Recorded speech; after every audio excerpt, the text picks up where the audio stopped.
சூர்யா, அனுஷ்கா ஆகியோர் நடித்திருக்கும் படம் S3. இந்த படத்தோட கதை என்னன்னு பார்ப்போம். ஆந்திர மாநிலம் விசாகப்பட்டினத்தில் போலீஸ் கமிஷனர் ஒருவர் மர்ம நபர்களால் கொலை செய்யப்படுகிறார். இந்த கொலை பற்றி துப்பு துலக்குவதற்காக ஆந்திர அரசு தமிழக போலீசின் உதவியை நாடுகிறது. எனவே இந்த கொலையை பற்றி விசாரணை செய்வதற்காக தமிழக அரசு சார்பில் சூர்யா நியமிக்கப்படுகிறார். இதற்காக விசாகப்பட்டினத்தில் வரும் சூர்யாவை விமான நிலையத்திலிருந்தே அவரின் ஒவ்வொரு நடவடிக்கைகளையும் பின்தொடர்கிறார் ஸ்ருதி ஹாசன். அதே சமயம் சூர்யா கமிஷனரை கொலை செய்தவர்களை கண்டுபிடிக்கும் முயற்சியில் தீவிரமாக களமிறங்குகிறார். ஒரு கட்டத்தில் போலீஸ் கமிஷனர் கொலையில் பெரிய முக்கிய புள்ளிகளின் தொடர்பு இருப்பது சூர்யாவுக்கு தெரிய வருகிறது. அதாவது வெளிநாட்டில் இருக்கும் வெளிநாட்டு கழிவுகளை இந்தியாவுக்குள் கொண்டு வந்து ஒரு மர்ம கும்பல் அதை எரிக்கும் போது காற்று மாசுபட்டு நிறைய குழந்தைகள் பாதிக்கப்படுகிறார்கள். மேலும் அந்த கும்பல் வெளிநாட்டில் காலாவதியான மருந்துகளை இந்தியாவுக்கு கொண்டு வந்து அதை விற்பனை செய்வதையும் அறிகிறார். இந்த கும்பலை பிடிக்க முயற்சி எடுத்த கமிஷனர் அந்த கும்பலால் கொலை செய்யப்பட்டதும் சூர்யாவுக்கு தெரிய வருகிறது. மேலும் இந்த கும்பலுக்கு பின்னால் மிகப்பெரிய அரசியல் புள்ளிகளும் பெரிய பண முதலைகளும் இருப்பது தெரிய வருகிறது.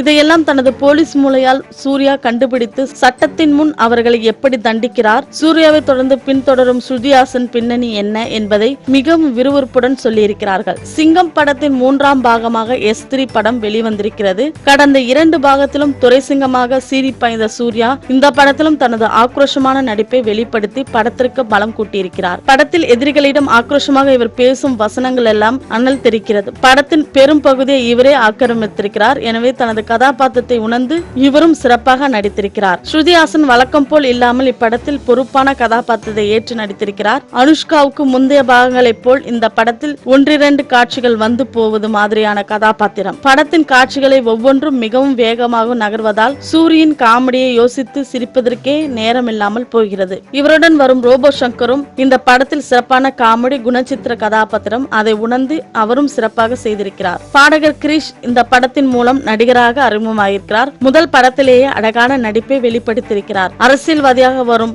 சரத் சக்சேனா பார்வையிலே மிரட்டுகிறார். இளம் வில்லனாக வரும் தாகூர் ஹனூப் சிங் தமிழுக்கு புதிது என்றாலும் தனது கதாபாத்திரத்தை அழுத்தமான நடிப்பால் அழகாக பதிவு செய்திருக்கிறார். முந்தைய பாகங்களில் நடித்த ராதா ரவி, யுவராணி, நாசர், விஜயகுமார் ஆகியோரும் தங்களது அனுபவ நடிப்பால் படத்திற்கு பலம் கொடுத்திருக்கிறார்கள். முந்தைய பாகங்களைப் போலவே இந்த பாகத்தையும் இயக்குனர் ஹரி பரபரப்பாகவும் விறுவிறுப்பாகவும் கொண்டு போயிருக்கிறார். படத்தின் ஆரம்பத்திலிருந்து இறுதி வரை காட்சிகளின் வேகத்தை அதிகப்படுத்தியிருக்கிறார். ஆனால் இந்த வேகம் ஒரு கட்டத்தில் சலிப்படைய செய்துவிடுகிறது. கனல் கண்ணனின் சண்டை காட்சிகள் படத்திற்கு மிகப்பெரிய பலம். VT விஜயன், DS ஜாய் ஆகியோர் படத்தொகுப்பில் இன்னும் கொஞ்சம் கவனம் செலுத்தியிருக்கலாம். படத்தின் வேகத்தை சற்று குறைத்து ஒவ்வொரு காட்சியும் ரசிகர்கள் ரசிப்பதற்கு நேரம் கொடுத்திருக்கலாம். பிரியனின் ஒளிப்பதிவில் சண்டை காட்சியில் கேமரா சுழண்டு விளையாடி இருக்கிறது. பாடல் காட்சிகளும் 20 கேமரா பளிச்சிடுகிறது. ஹரிஸ் ஜெயராஜ் இசையில் பாடல்கள் பார்க்கவும் ரசிக்கவும் வைக்கிறார். பின்னணி இசையில் வழக்கம் போல் ஆக்ஷன் படத்திற்கு உண்டான வேகத்தையும் விறுவிறுப்பையும் கொடுத்திருக்கிறார். மொத்தத்தில் S3 அனைவரும் பார்க்கலாம். மேலும் சினிமா தகவல்களுக்கு கீழே உள்ள சப்ஸ்கிரைப் பட்டனை அழுத்தவும்.